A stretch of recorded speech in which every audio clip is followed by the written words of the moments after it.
안녕하세요. 네, 안녕하십니까. 반갑습니다. 우리 먹민의 성도 여러분. 오늘 또 어김없이 북토크로 여러분을 찾아온 네, 이희연 목사와 우리 최영성 최영성입니다. 목사님입니다. 네, 한 주간 잘 보내셨습니까? 어떻게 보내셨어요, 목사님? 저는 이 시간을 매우 기다리면서 그렇게 한 시간을 보냈습니다. 네네. 맞습니다. 이 시간이 참, 저희들도 그렇지만 여러분에게도 은혜가 되는 시간, 또한 신앙생활에 도움이 되는 시간이 되었으면 좋겠습니다. 네, 분명히 지금 그런 도움을 받고 계신다라고 생각이 듭니다. 네. 인생을 살아가다가 너무 낭만이 찾아올 때 때로는 조금 그 생각을 내려놓고 다른 곳에 이렇게 관심을 돌리면 새로운 용기가 생기는데 이 시간이 여러분에게 좀 그런 시간이 되면 좋겠습니다. 네. 자, 오늘은 어떤 책으로 우리가 자, 오늘 관계에 나누죠? 가면 벌써 4주차가 되었네요. 네.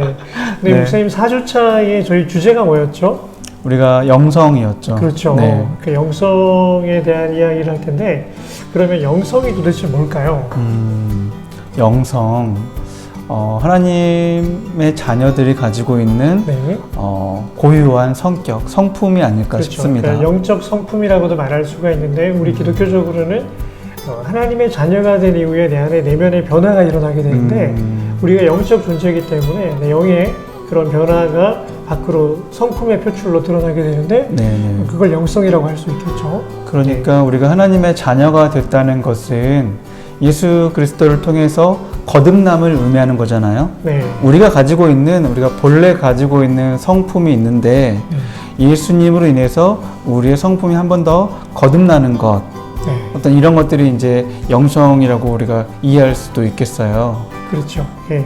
그런데 우리가 영성에 대한 주제로 이야기하면서 오늘 보시면 이 관계에 대한 이야기를 한단 말이에요. 네네. 그럼 목사님 영성과 관계는 도대체 어떤 연관이 있을까요? 그러니까요. 네. 영성과 관계를 가지고 하나님께서 우리에게 주신 것이니까 하나님과의 관계랑 연관이 있지 않나요? 그렇죠. 그러니까 우리가 아까 정의해 주실 때 하나님의 자녀가 된 이후에 내 안에 일어나게 되는 내적인 성품의 변화 그런 것들이 영성과 연관된다면 사실 우리 영성의 가장 큰 전제는 하나님과 우리의 관계. 그리고 두 번째는 우리와 서로 간의 관계.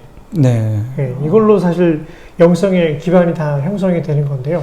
그렇군요. 그렇다면 하나님과 우리와의 관계 영성, 네. 또한 이로 인해서 변화된 나와 다른 사람들과의 관계, 네. 이 모든 관계가 영성과 연관이 되는 것이죠? 그렇죠.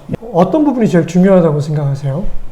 하나님의 말씀을 듣는 것, 네, 듣는 것. 그리고 그 말씀에 따라 순종하는 것. 네, 사실 이것 때문에 네. 우리가 성경에 대한 이야기를 했었고, 네. 그 성경을 읽고 하나님 말씀대로 한번 살아볼까라는 세계관의 변화. 그리고 이제 순종하는 그 삶, 어떻게 보면 제자도라고 할 수 있는데, 네. 결국 이것들을 통해서 우리가 경험하게 되는 신앙생활의 궁극적인 그런 목표라고 해야 될까요? 목적이라고 해야 될까요? 그 부분은 결국에는 하나님과의 친밀한 관계. 하나님과의 관계. 네, 그 하나님과의 친밀한 관계가 형성되었을 때 가장 놀라운 변화가 일어나게 되는데 내 안에 그리스도의 형상이 네. 이루어져 간다라는 거죠. 네. 우리가 그렇잖아요. 친구는 서로 닮아간다고 하는 것처럼 그렇죠. 그 친구랑 내가 가까워질수록 그의 말하는 모양이라든지 그의 어떤 삶의 모습들이 내 안에도 나타나는 것처럼 우리가 하나님과의 관계가 가까워질수록 하나님의 영향력이 우리 안에서 생활을 통해 나타나는 것, 그렇죠. 이것을 영성이라고 생각할 수 있네요. 그러니까 신앙생활에서는 사실 이 부분에 초점을 맞추고 신앙생활을 하셔야 됩니다. 내가 뭔가 사업을 하는데 하나님 이 사업이 잘 되게 해주세요. 그래서 정말 그 기도의 응답으로 돈을 많이 버시는 분 있죠? 네. 그런데 또 한 번에 훅 불어버리면 날아가기도 해요. 네네. 그 반면에 몸의 건강 관리는 하루아침에 이루어지는 게 아니잖아요. 근데 더 중요한 게 영적인 건강 관리, 네. 영성의 관리는 네네. 하루아침에 이게 꾸준히 되는 것도 아니고 그리고 누군가가 한 번에 빼앗아 갈 수도 없는 거예요. 그렇군요. 그러면은 은혜를 받는 것도 한순간에 크게 받는 것이라기보다는 하나님과의 관계 가운데 꾸준히 받아가면서 커지는 것이고 시험도 어느 문제 가운데 우리가 한꺼번에 한순간에 넘어지는 이라기보다는 차근차근 이렇게 멀어지다 보면 그 안에서 시험 가운데 넘어질 수 있다는 그렇게도 그렇죠. 이해할 수 있겠네요. 넘어지고 무너지고 어쨌든 그런 과정들을 통해서 이 사람의 진 면모가 드러나는데 속된 말로 세상에서 바라보는 관점으로 완전히 망해버렸어요. 네. 그런데 어떤 성도님은 그 망했는데도 기뻐하는 사람이죠. 미소를 잃지 않아라. 다시 평안함을 일어서면 가진 되죠. 사람. 또 망한 가운데 하나님의 또 다른 은혜를 경험하게 됩니다 하면서 세속적 관점에서 바라보는 그 망한 거에 대해서 별로 그렇게 연연하지 않는 분이 있어요. 반면에 그게 끝이 아니라고 이제 그렇죠. 믿고 있는 거죠. 우리가 볼 때는 그래도 저 정도면 괜찮은 건데 그럼에도 불구하고 너무 낭망해서 우리가 소위 한강을 뭐 찾아간다 이런 얘기까지 하는데 그런 정도로 심각하게 낭망하는 분들이 있거든요. 네. 그러니까 인생의 내 무게 중심을 물질에다가 두고 사느냐, 세속적인 성공에다 두고 사느냐, 아니면 이 영성에다가 두고 사느냐에 따라서 이 사람이 흔들리느냐, 흔들리지 않느냐. 네. 그런 게 좌우되겠죠. 그러니까 물질, 건강 혹은 어떤 명예 네. 이런 것 가운데 예, 영성이 있는 건데 이 영성은 하나님과 나와의 관계라고 그렇죠. 할 수 있는 거죠. 그러니까 위대한 그런 하나님의 사람들은 보게 되면 그 진면모가 가장 위기의 순간에 드러나게 되는데 네. 그 위기의 순간이 되면 뭐가 드러나느냐. 그 사람 안에 있는 참된 면모, 그 사람의 영성이 네. 완전히 드러나는 거거든요. 네, 네. 근데 그 영성이 하나님과의 친밀한 관계에 의지하고 나를 도우시는 하나님, 내 인생을 붙들고 계신 하나님, 또 더 나아가서 내 인생은 하나님의 돌보심에 의해 살아왔다. 네. 이런 확신이 있는 사람들은 그 위기의 순간을 오히려 기회로 바꾸는 역사들이 일어나게 되죠. 그러면 이렇게도 생각이 드는데요. 네. 영성이라는 것이 교회 안에서 예배드리는 사람들 가운데서 봤을 땐 네. 다 똑같아 보이는 것 같아요. 똑같이 찬양하고 그렇죠. 똑같이 기도하는데 이게 예배가 아닌 세상에서 각자의 삶을 살아가면서는 영성이라는 모습들이 여실히 드러날 수도 있겠어요. 그렇죠. 그러니까 예배는 그 어떤 정해진 시간에 정해진 그런 틀에 따라서 뭔가를 하는 행위가 아니고 네. 예배의 가장 깊은 본질은 하나님과의 깊은 교제 속으로 그렇죠. 들어가는 거죠. 네. 인격과 인격이 만나고 그 하나님과의 만남 가운데 내 영혼의 변화가 일어나게 되는 그러다 보니까 하나님 앞에 엎드려 경배할 수밖에 없는 존재로 네.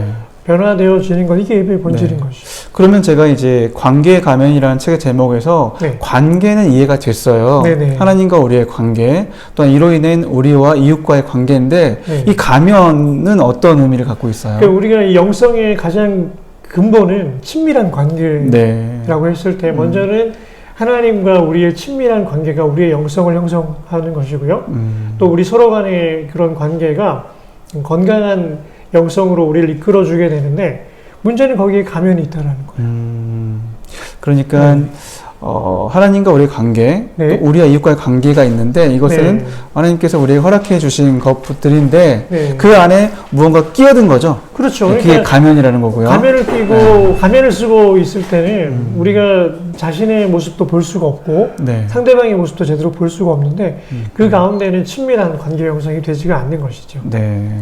이게 가면이라는 것은 관계의 어떤 부정적인 역할을 우리에게 줄 수 있는 것이죠. 그렇죠. 뭐 먼저 전제적으로 좀 이야기한다면 우리 네. 모두는 사실 아담과 하와가 범죄 이후에 무언가로 자기를 가려야만 했던 것처럼 우리의 지금 이 땅에서의 실존은 분명히 무언가를 가릴 수밖에 없는 그런 수치가 우리에게 네, 있죠. 네. 그러니까 우리는 이 가면을 쓰고 살아갈 수밖에 없는 존재이기도 하지만 또 한편으로는 하나님 앞에서 기도하는 가운데 내 가면을 벗고 내 모습을 직시하는 것, 이 영성으로의 발돋움이고 네. 또 때로는 사랑하는 이 앞에서 내 안에 있는 가면의 모습을 벗고 있는 모습 그대로를 드러내면서 그 허물진 모습 그대로 용납되어지는 것도 경험하고 또 다른 누군가를 품어주는 걸 경험하게 될 때 네.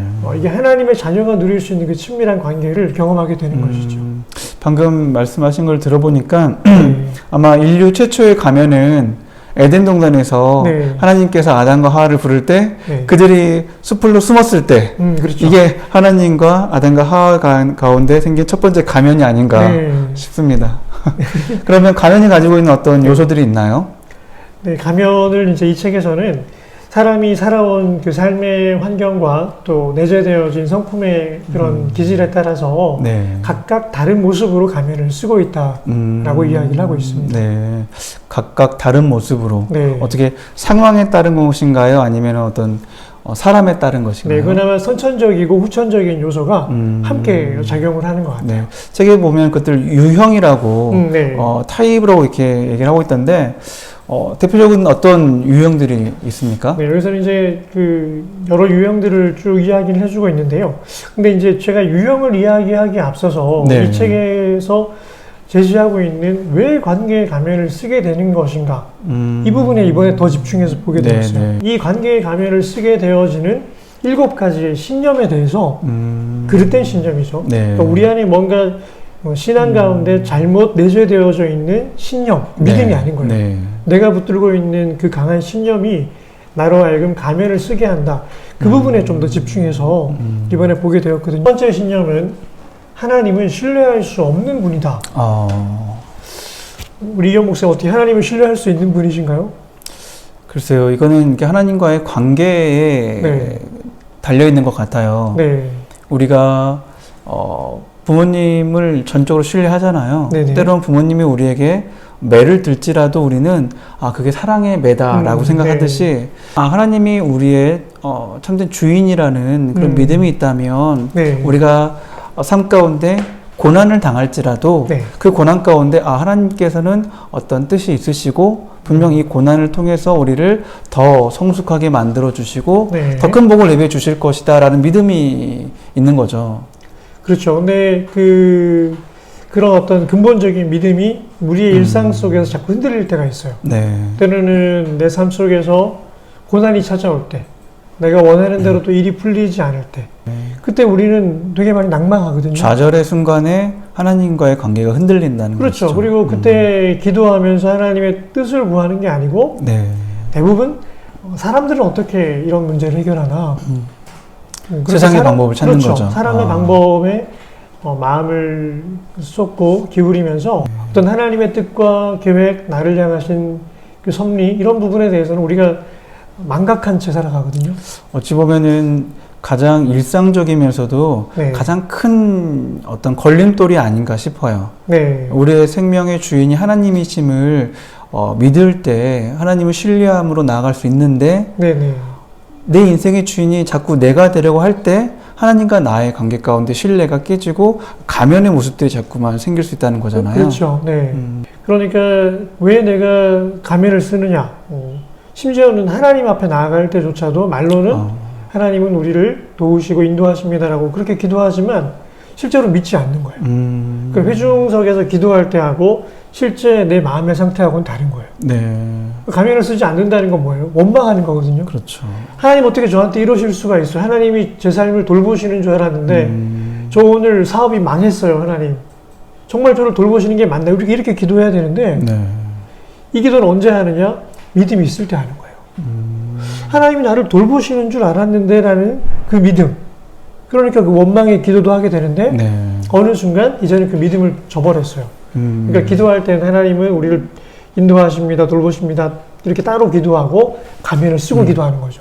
그리고 돌아서면 그 믿음으로 살지 않아요. 가면을 쓰게 되는 첫 번째 어떤 잘못된 네. 이유가 하나님과의 관계에서 신뢰를 잃어버릴 때, 그렇죠. 하나님을 나의 삶의 주인으로 인정하지 않을 때 우리가 가면을 쓰게 된다라는 것이죠. 그렇죠. 신앙생활에서 네. 그런 터닝 포인트들이 우리 안에 있을 수 있겠구나.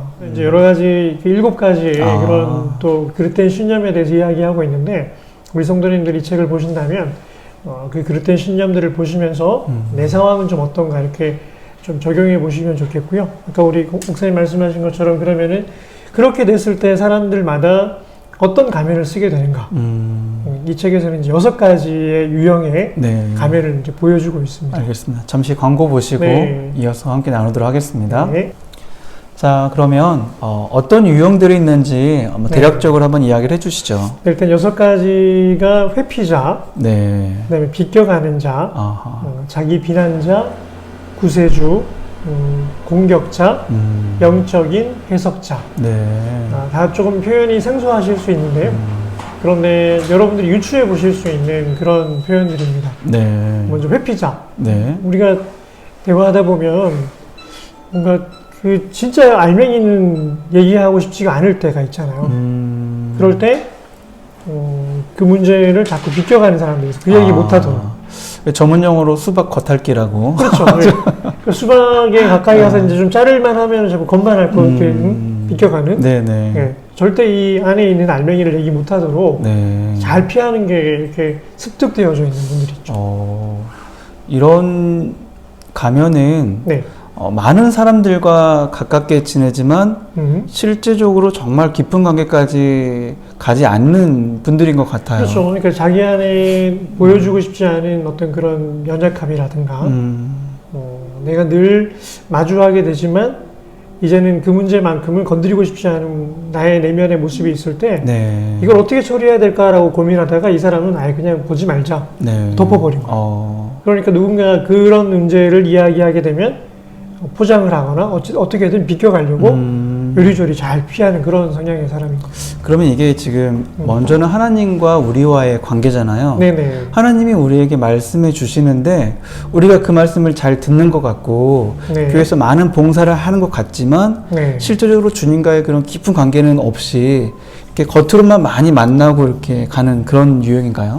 그렇죠. 예를 들자면은 뭐 다윗 같은 경우도 바세바를 가늠한 이후에 그렇죠. 네. 나단 선지자가 혼나죠. 예, 자기에 대해서 자기의 범죄에 대해서 지적을 할 때 예화를 든단 말이에요. 이 마을에 부자가 가난한 자의 양을 빼앗아서 그렇게 했다라고 하니까 자기는 어떤 가면을 쓰고 있습니까? 나는 그런 문제하고는 상관없는 것처럼 내가 그 문제를 오히려 이제 잘 해결해 네. 주겠다라고 자기 문제를 이야기하고 있음에도 불구하고 회피를 하게 되죠. 그럴 때 나단 선지자가 직접적으로 그 당신이 다 그렇구나. 꼼짝을 못하게 되는 거죠. 네. 이 회피자의 가면을 쓰신 분에게는 직접적인 어떤 하나님의 말씀이 있어야겠네요. 그렇죠. 그러니까 오히려 그런 남의 허물을 지금 이제 더 잘 지적하는 모습으로도 드러나게 되는데 이게 수동 공격형이다 이렇게도 표현을 하더라고요. 그러니까 자기를 방어하면서 네. 나를 방어하기 위해서 같은 문제를 지니고 있는 또 다른 마을의 그 부자에 대해서 공격하고 비난하는 거죠. 너무 강하게 비난하지만 사실은 내 문제를 숨기고 싶어서 피하고 있는 거예요. 네. 네. 또 뭐 그럼 이 회피자 가면을 어떻게 해결하기 위한 어떤 솔루션이 있나요?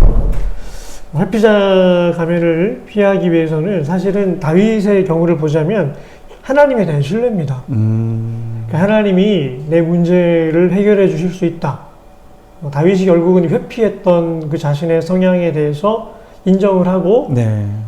기도하기 시작하죠. 네. 근데 다윗은 무섭게 기도해요. 마음이 찢어질 정도로. 그러니까 내가 이 문제에 대해서 내 연약함을 인정해버리면 내 인생은 끝난다라는 불안감이 있는데 믿음은 이걸 회피하지 않고 네. 하나님을 신뢰함으로 끝날지라도 하나님 앞에서 끝나자라는 마음으로 네. 그 문제를 직시해서 들어가게 되죠. 그 있는 모습 그대로라는 찬양이 네네. 생각나는데요.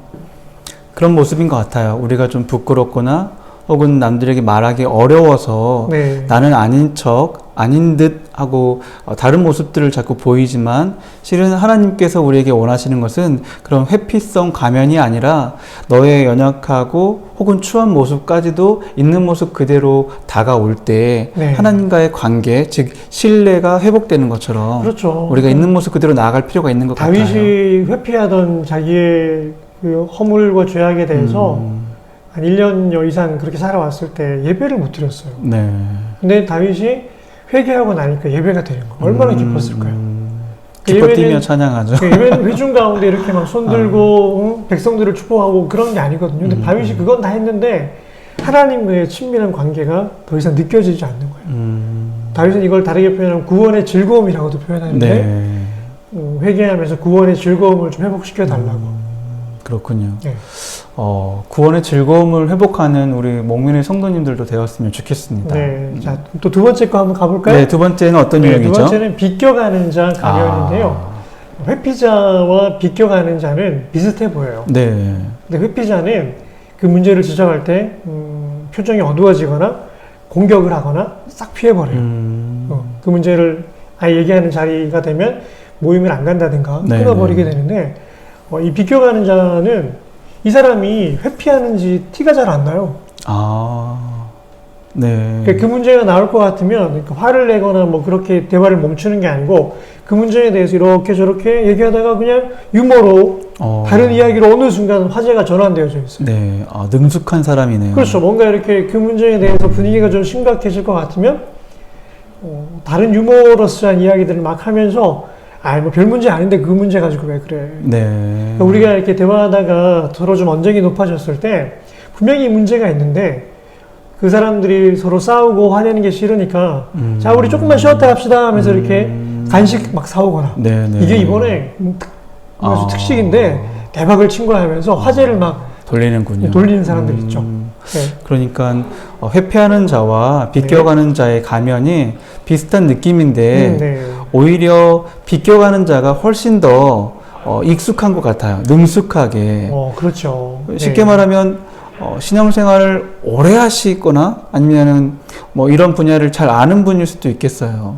네. 그러니까 이분들은 갈등이나 분쟁 그 자체를 싫어하는 거예요. 근데 때로 우리는 신앙생활을 하려면 하나님과의 갈등에 직면해야 되고, 그렇죠. 그리고 때로 하나님이 우리를 치실 때는 정말 그 앞에서 그 문제를 직시해서 아프게 맞아야 되는데, 네. 이 사람은 그냥 하나님 치려고, 하나님 잘못했어요. 제가 잘못했습니다 하고 내면의 어떤 깊은 진심이 아닌 자기 반성이 없이도 너무 쉽게 사과하고 네. 좋은 게 좋은 건데 그냥 넘어갑시다.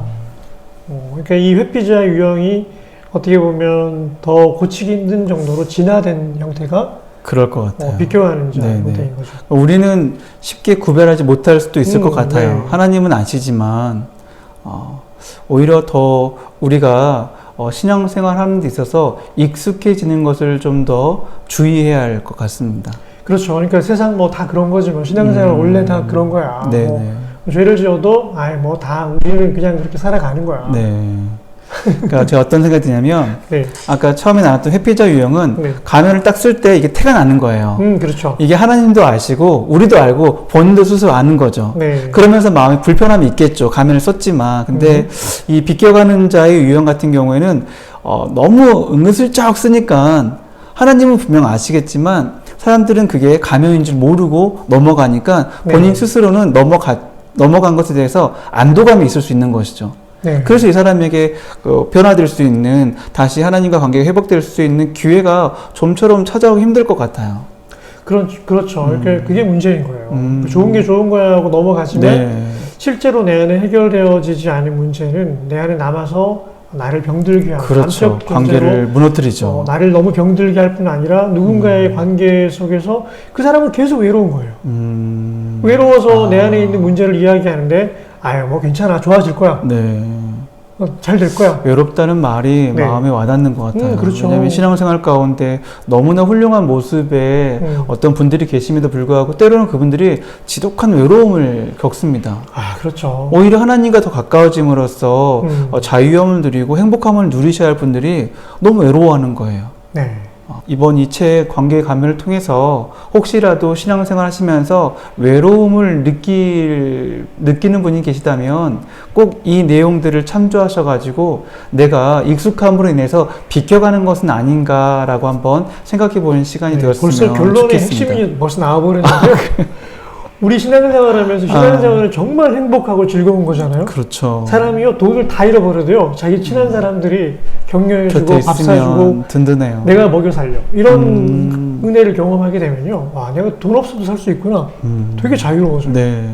근데 가진 걸 다 가진 것 같아도 내 마음속에 있는 외로움이 해결이 안 되면요 그 어둠의 그 인생의 우울함을 그렇죠. 감당할 길이 없는 거예요.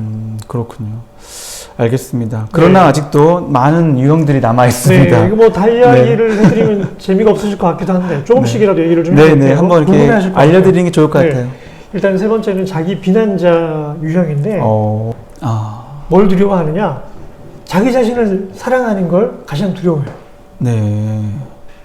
잘 이해가 안 되는데요. 자기 자신을 사랑하는 것을 두려워한다고요? 네. 그러니까 왜 그러냐면 사랑받은 존재로서의 확신이 없는 거예요. 그렇구나. 그러니까 자신의 연약함을 누구보다 잘 알고 있기 때문에 네. 사람들이 혹은 하나님께서 너는 이제 괜찮다. 네. 너는 나의 자녀다라고 말해 주었음에도 불구하고 여전히 그 연약한 모습들을 인해서 부끄러운 거죠.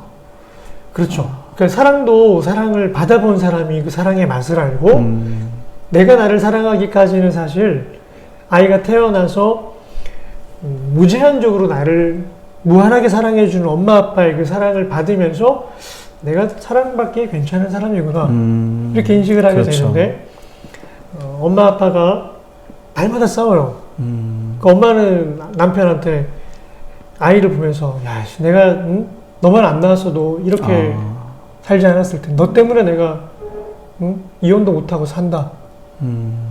저것만 아니었으면 늘 이런 메시지가 아이한테 주어지고 아버지의 경우에도 내가 그날 술만 안 마셨어도 뭐 이런 형태로 자기 인생에 대한 원망과 모든 후회를 그 원인을 자녀에게 돌릴 때 이 자녀는 자기 자신을 직면하는 걸 되게 두려워해요. 주님은 분명 우리를 존귀한 자다라고 말씀해 주셨는데도 그렇죠. 나의 삶의 모습을 봤을 때, 삶의 자리를 봤을 때 난 너무나 연약하고 또한 네. 그런 다른 사람들과 관계에서 너무나 이렇게 부끄럽고 초라해지는 관계잖아요. 네. 상처가 많은 사람의 유형일 것 같아요. 그러니까 익숙해진 거예요. 엄마 아빠가 싸우기만 하면 이제는 내가 뭔가를 잘못해서 그리고 아이가 좀 이제 커가면서 내가 뭔가를 좀 더 잘하면 엄마 아빠가 잘 지낼 텐데 네. 학창 시절에는 내가 공부를 좀 잘해서 뭔가 성적이 올라가면 엄마 아빠가 좀 더 좋아지지 않을까.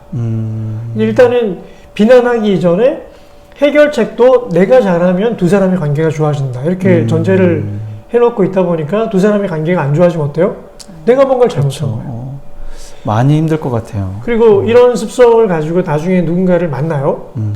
그러면 그 사람과 교제가 좋을 때는 불안해요. 내가 이 사랑을 계속 받을 수 있을까? 그리고 뭔가가 갈등이 생기거나 틀어지면 무조건 하고 잘못했다는 거예요. 내 잘못이라는 거예요. 네. 정말 힘들죠. 그러네요. 예. 그러니까 이게 자기 비난의 가면을 쓰고 있으니까 내가 정말 좋아하는 거는 뭔지도 몰라요.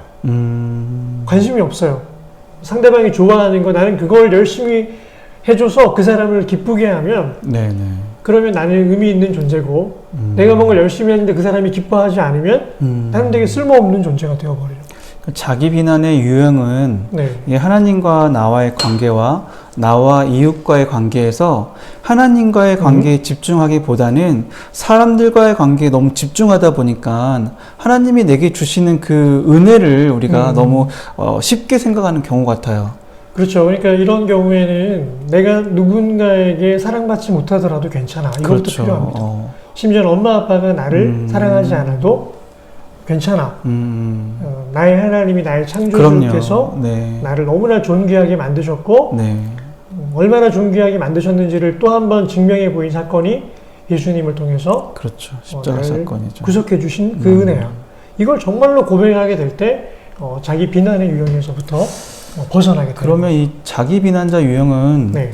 좀 까다로운 것 같지만 의외로 이 한국 문화에 우리나라 문화에 좀 이렇게 깔려 있는 것 같아요. 그렇죠. 그러니까 그 사실 뭐 며느리가 시집을 간 그 상황에서도 문제만 생기면 누구 탓해요? 며느리 탓하기 좋은 한 사람이 생긴 거예요. 근데 그 안에 계속 적용되어져 살다 보면은 더 큰 문제는 뭐냐면 학습이 되니까 네. 대를 물려가지고 자기도 누군가를 비난하는 사람이 된다는 거예요. 네. 그러니까 자기가 뭔가 아래 사람이 되었을 때는 모든 게 다 내 책임인 거고 내가 뭔가 힘이 있고 이제는 권력을 가진 사람이 되었을 때는 문제가 생기면 비난할 사람이 있다라고 하면 그 사람에게 다 비난을 돌리는 거예요. 그래서 한국 교회에 이렇게 며느리들이 많은 건가요? 아무튼 그렇게 네. 마음에 상처가 있거나 아니면 다른 사람들의 어떤 칼날이 자신을 향해서 그 상처를 받고 힘든 시간을 보내고 있을 때 주님과의 관계에 더욱더 집중했으면 좋겠습니다. 네. 주님은 괜찮다라고 말씀하십니다. 그러니까 이런 이야기를 네. 우리가 지금 하고 있지만 지금 한국교회 이런 얘기 하시는 것처럼 우리의 너무나 부끄러운 자화상이 아닌가. 네, 맞아요. 그러니까 내 개인의 모습이기도 하고 어떻게 보면 우리 안에 있는 그런 많은 모습들이 아닌가. 이런 것 때문에 이제 이 책을 더 많이 보게 되는 것 네, 같아요. 네. 자, 그 다음 유형도 한번 보실까요? 아주 네. 흥미가 가는 유형이에요. 네. 구세주 유형이라고 네, 그러는데. 구세주 유형. 네. 구세주라는 말은 모든 걸 위해서 자기가 문제 해결자로 등장한다라고 할 때 구세주라는 이제 표현을 네. 쓰게 되는데요. 누군가가 이렇게 어려움을 겪게 되면 그 문제에 대해서 내가 해결해 줘야 돼 이런 분이 있죠. 발 벗고 나서는 네, 분들. 내가 하면 해결이 잘 돼. 교회 많으신데 그런 네. 분들. 이런 구세주 유형은 왜 나오게 되는 걸까요? 제가 보니까 이 자기 비난자 유형에서 네. 이것을 내가 많이 받아서 내가 해결해야 한다는 마음이 강하다 보니까 네. 반작용으로 나오는 게 아닌가요? 그렇죠. 우리가 처음에 했던 회피자와 비껴가는 자가 연결되어져 네. 있는 것처럼 지금 이 자기 비난자와 구세주 유형이 연결되어 있어요. 그러니까 자기 비난을 하던 사람이 이제 사회 활동에 익숙해지고 뭔가 재능도 많아지고 경험도 쌓이게 되면 이 사람은 내가 잘하면 두 사람 관계도 좋아질 수 있어. 이 전제가 있다 그랬죠. 네. 그러니까 이걸 한번 더 잘해보자라고 가는 거예요. 근본적으로 나는 내가 문제를 해결하지 않아도 너무 가치 있는 존재이다라는 그런 생각이 있어야 되는데 네. 이 사람 마음속에는 둘이 싸우면 내 탓이고 둘이 잘 지내면 내 덕이야. 그리고 내가 뭔가 문제가 생기면 이제는 잘 해결해 줄 수 있어. 요거 생각까지 갈 때 구세주형으로 바뀌는 거죠. 네. 역시 교회 많으신 것 같아요. 네. 그런데 구세주 유형의 어떤 생각은 처음에도 이 하나님과의 관계보다 사람들과의 관계에 더 많은 비중을 줬기 때문에 네. 본인이 상처를 받았는데 지금도 마찬가지로 구세주는 우리 하나님 주님이 우리의 구세주가 되셔서 문제를 네. 해결해야 되는데 이 문제를 자기가 자기 노력과 어떤 수고로움으로 해결하려고 하는 유형인 것 같아요. 그렇죠.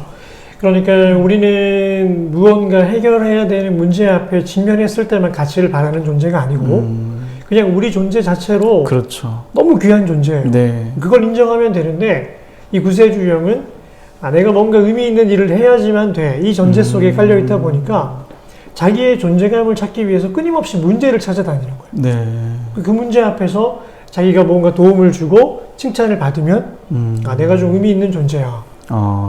이런 늘 갈급함, 자기 존재감을 문제 해결을 통해서 찾으려고 하는 갈급함에 노예가 되어 있는 상태인 거죠. 그러니까 어떻게 보면 이 구세주 유형은 참 교회에서 쉽게 만날 수 있고 네. 또 교회에서 좀 바라는 어떤 모습인 것 같은데 그렇죠. 왜냐하면 이게 가장 어떤 부정적인 좋은 영향이 형태가 있나요? 이 네. 구세주 유형인데 교회 안에 뭔가 필요들이 있고 문제들이 있을 때 누가 이 문제 가운데 헌신해 주시겠습니까? 라고 하면 나서시는 분들이 있죠. 그렇죠. 네. 너무 고마운 거예요. 네. 그런데 사실은 그 내면을 보게 되면 너무 외롭고 너무 상처가 많고 자존감도 낮고 네. 근데 교회는 사실 당장 필요한 일들을 어떻게 보면 해결하기 위해서 되니까. 그런 분들을 일을 하시게 하고 그 다음에 칭찬을 해서 네. 이분을 통해서 이런 선교 헌금이 많이 거쳐졌고 이런 많은 봉사활동이 이루어졌고 네. 이렇게 가치 있는 뭔가를 많이 했다라고 하니까 이 사람은 그걸로 자기 존재감을 찾는 거예요.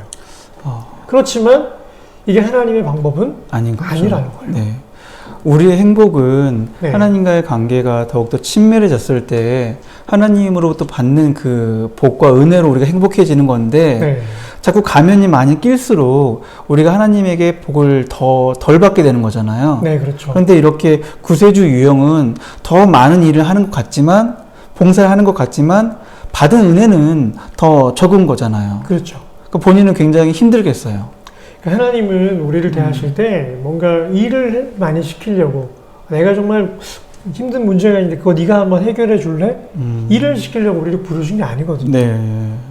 우리가 하나님의 하는 사역에 동참함으로 내가 지금 이런 일을 하고 있는데 너도 이거 한번 같이 해볼래 하면서 하나님이 하시는 그 일의 역사 속에 우리를 동역자로 부르셔서 네. 그 기쁨을 누리게 하시는 분인데 그 하나님의 부르심과 은혜를 망각한 채 뭔가 내가 일을 해야지만 가치 있는 존재야 이런 생각이 있을 때 이 구세주 유형에 빠지기가 쉬운 거죠.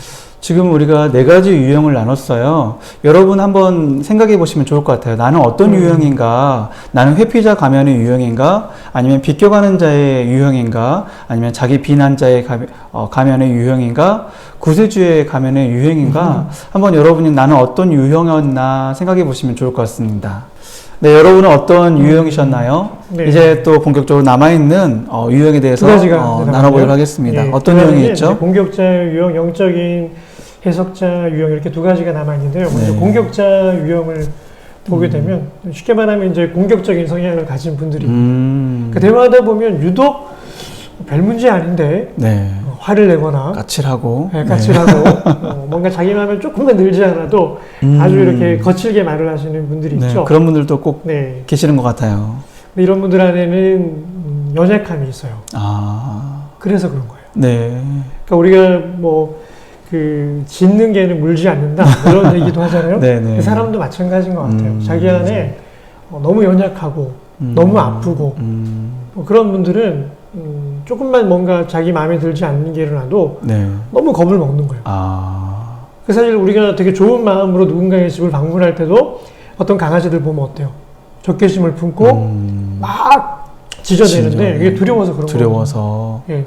그렇다면 공격자 유형의 가면을 쓰신 분들은 방어 심리로 이렇게 하시는 걸 수 있겠네요. 그렇죠. 그러니까 방어 기제가 너무 빨리 작동하는 분들이 이런 분들이라고 할 수가 있습니다. 그럼 우리가 이런 분들을 같이 이렇게 큰 소리로 맞대응할 게 아니라 조금 한텀 쉬어주거나 아니면 좀 들어주거나 좀 시간을 좀 줄 수 있는 그런 지혜가 필요한 것 같아요.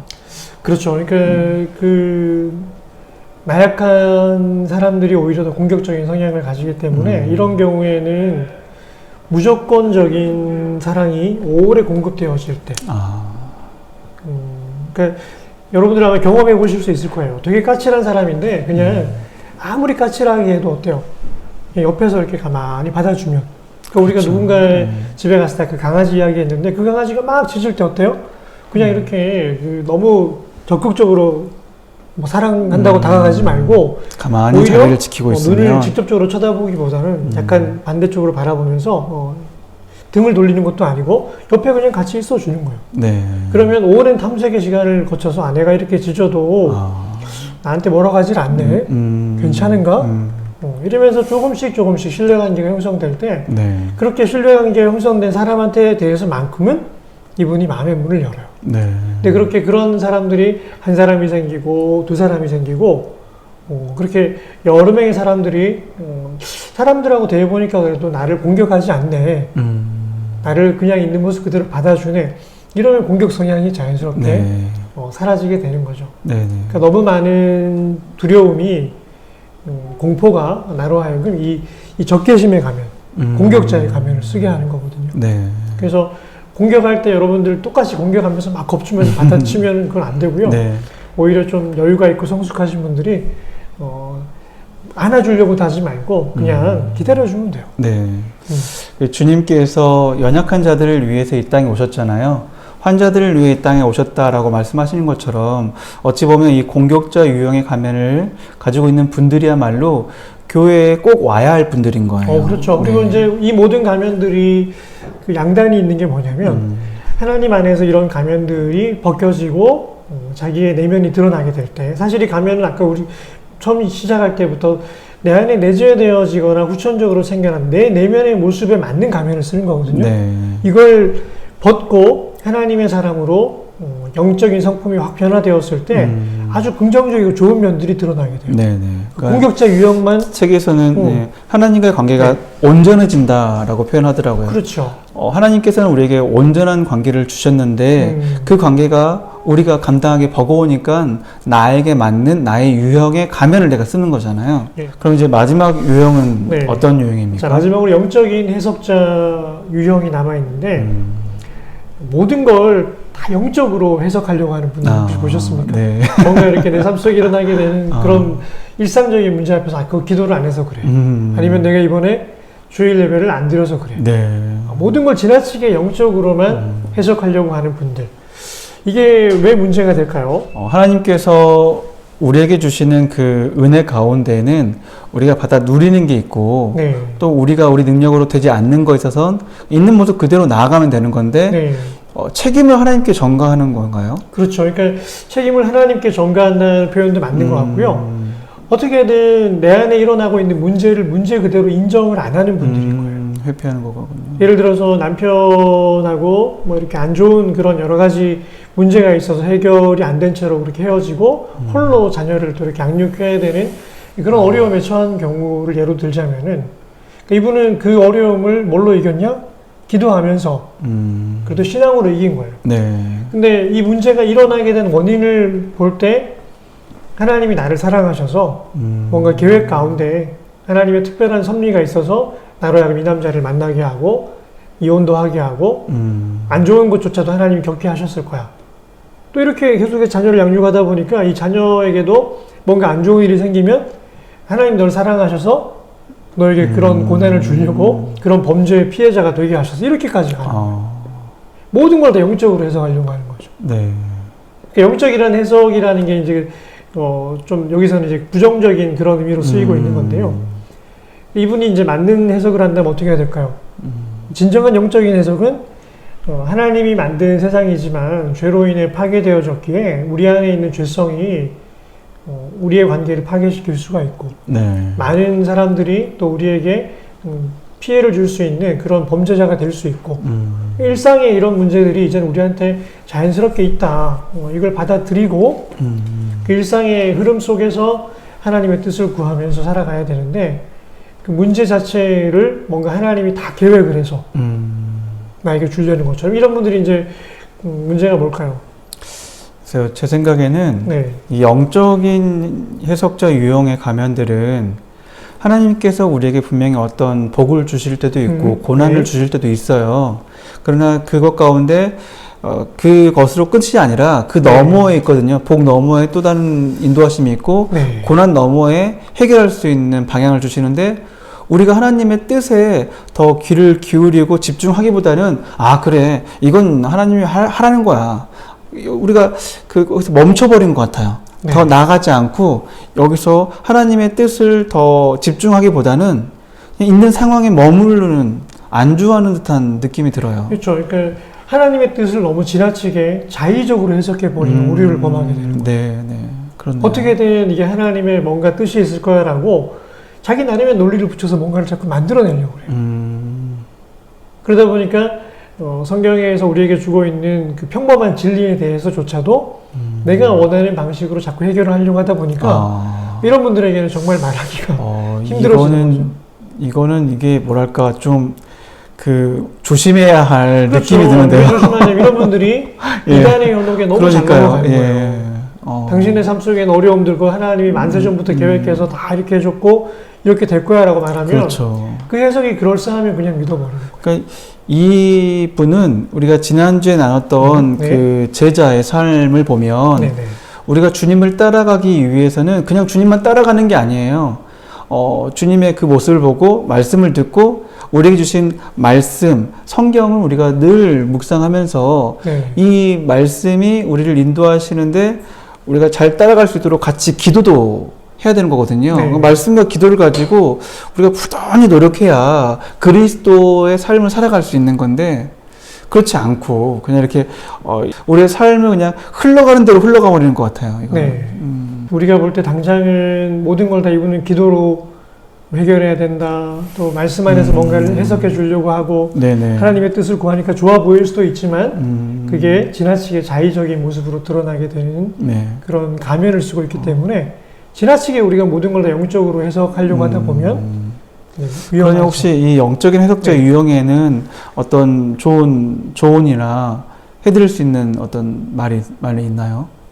네, 일단 이 영적인 해석자 유형이 이 부분에서 벗어나려고 하면 한 사람의 인간으로서 내가 어떤 존재인가에 대해서 직면하고 받아들일 필요가 있습니다. 아, 그렇군요. 그러니까 우리 이 땅에서 많은 문제를 경험하게 되는데 우리가 신앙적인 해석을 다 벗어버린 채 일상적인 이 삶 속에서 인간이 얼마나 연약한 존재로 살아가는가 이걸 그냥 인정하고 받아들이면 되는 거예요.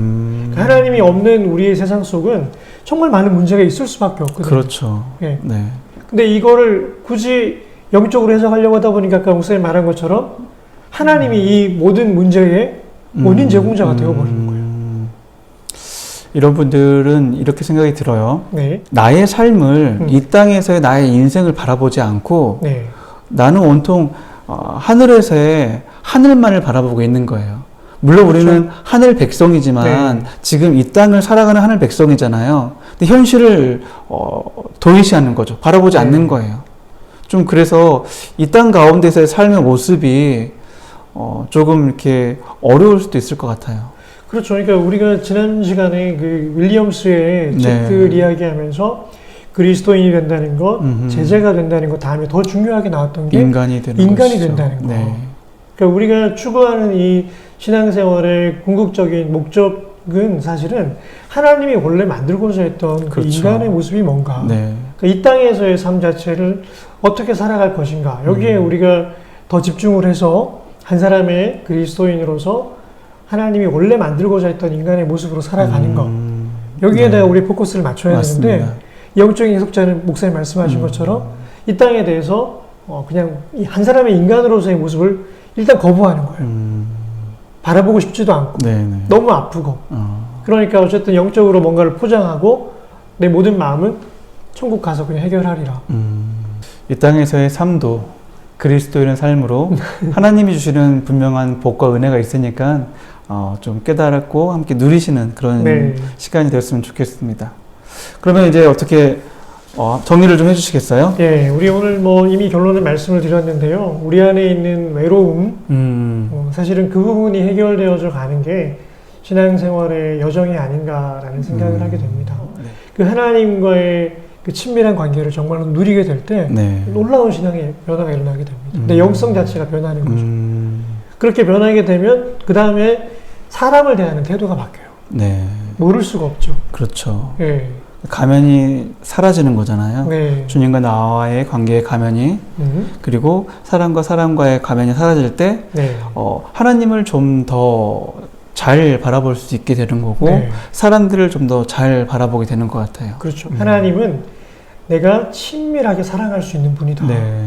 여기에 포커스를 맞추고 신앙생활을 할 때 우리의 영성이 변합니다. 네.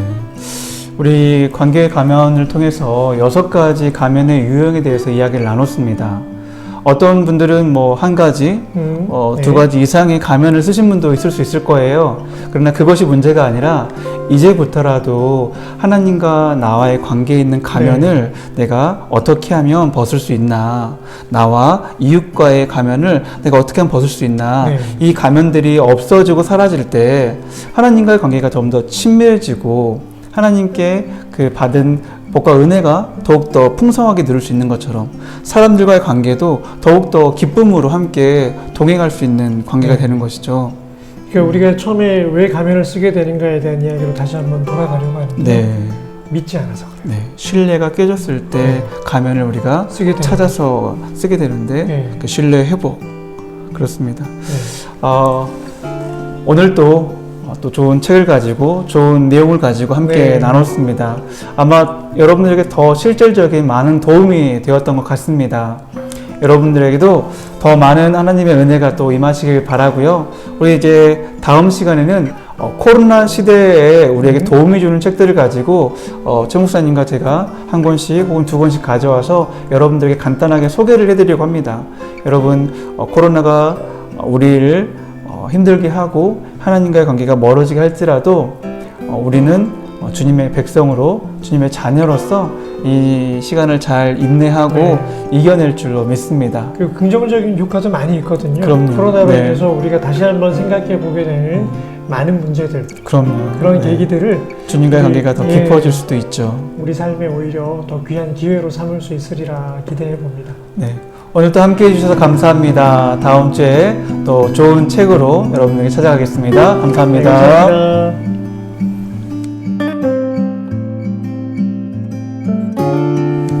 감사합니다. 오늘 아주 준비를 잘 해주셔가지고. 아니요, 뭐 그런 거 요새 편집이 너무 힘들까봐 좀 염려가 돼요.